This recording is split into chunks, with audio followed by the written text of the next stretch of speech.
bad, right? This is where we all want to be one day and where we want to guide our clients. Clients like Anna. That's why we've put together this guide. Consider it your and Anna's map to Retirement Island. So, Anna, when you make money, do you pay taxes? When you spend money, do you pay taxes? When you save money, do you pay taxes?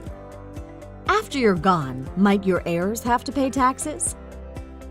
So, as we're planning for your retirement, doesn't it make sense to try to save money on taxes? Excellent. When it comes to taxes, you've got 3 choices. Tax deductible, like paycheck deductions, business expenses, and usually mortgage interest. Tax deferred, you save money now but pay tax on it later. And income tax free. Which one sounds best to you? Of course, 99% of our clients want tax-free. Their next choice is usually tax-deferred. But after completing CFNAs, guess what we found? 99% of people own tax-deductible and tax-deferred. Good question. Why would people buy tax-deductible and tax-deferred if they want tax-free? Because someone sold them those products rather than educating them on a better way to save. Let me show you what I mean. What's your favorite fruit? If you sold $1 worth of apple seeds and you're in a 25% tax bracket, you'd pay 25 cents tax, right? And if you sold a whole harvest of apples, $100,000 worth, you'd pay $25,000 in taxes. Let's back up a bit. If you pay taxes on the seed, you'll get the harvest tax-free. If you defer the taxes on the seed, you have to pay taxes on the harvest. 25 cents or 25,000? Which would you rather pay? Unfortunately, people with tax-deferred products like 401ks, IRAs, 403bs, etc. will pay taxes on the harvest.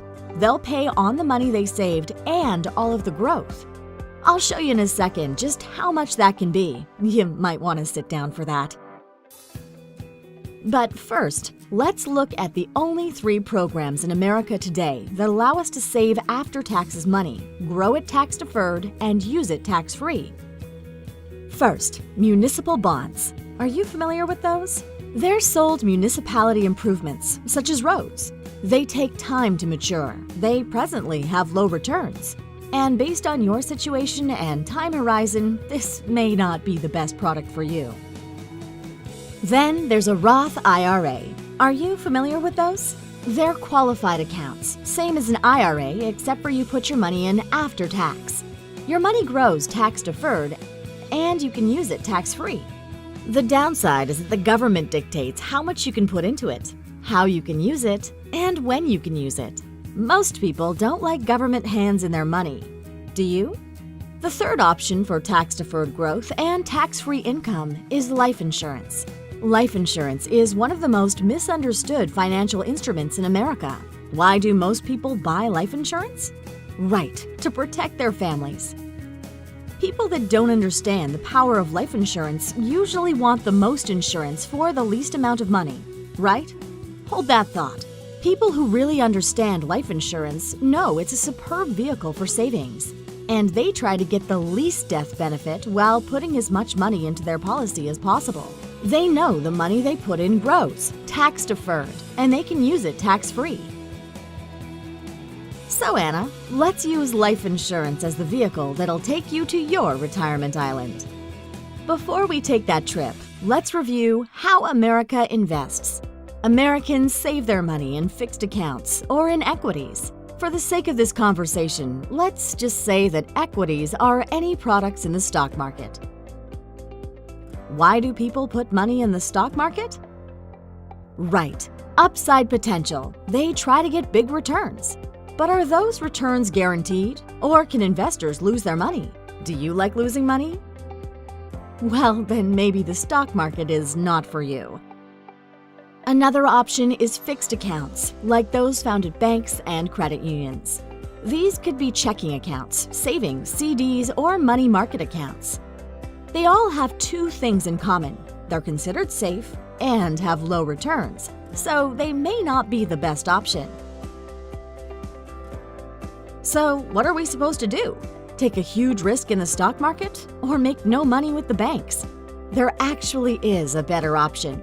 We call it the best of both worlds, otherwise known as indexing. Indexing gives you the fair share of the upside potential of the market and protects you from losses.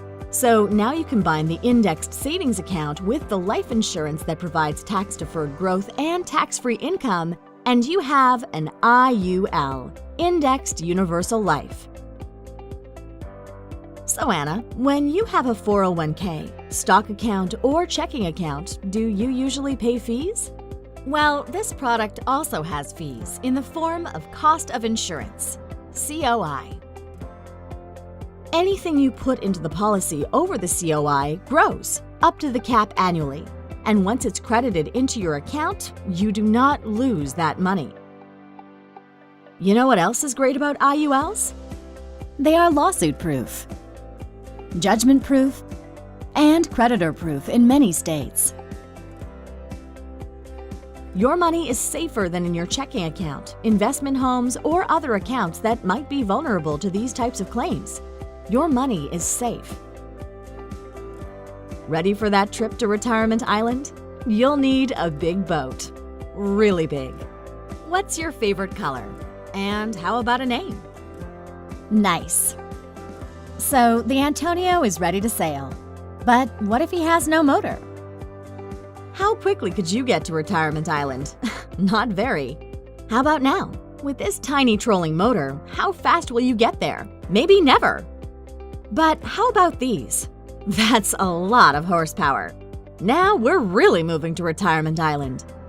The more power you put into your policy, the quicker you'll get there. So let's take a look at how a pre-tax product compares with the IUL to see if it's the right vehicle for you. Anna, where's your money right now? Say you've saved $500,000 over time in your 401k.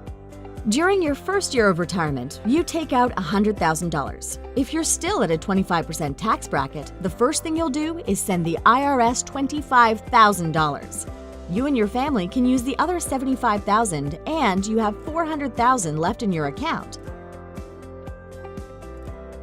If you had that $500,000 in an IUL, you could pull $100,000, your family could use $100,000, and you don't pay taxes, and you still have $500,000 in your account. The insurance company doesn't send you money from your account. They loan you the money. You don't pay the money back. It's discounted from your policy upon death. Another difference between your 401k and an IUL. Say the S&P gained 10% this year. You'd get 10% of your $400,000 balance and would have $440,000. Okay. But in an IUL, you'd get 10% of $500,000. Nice, right? Let's keep going. In the second year of your retirement, you take out another $100,000 from your 401k. There goes another $25,000 to Uncle Sam. You've now paid how much in taxes? And your account sits at $340,000. Another $100,000 from an IUL? Yep, no taxes. And your balance is still $550,000 and growing. Another 10% year in the market, and the IUL climbs to $605,000. The 401k, you get that same 10%, but that only gets you to $374,000. Seems like one keeps growing and one is falling.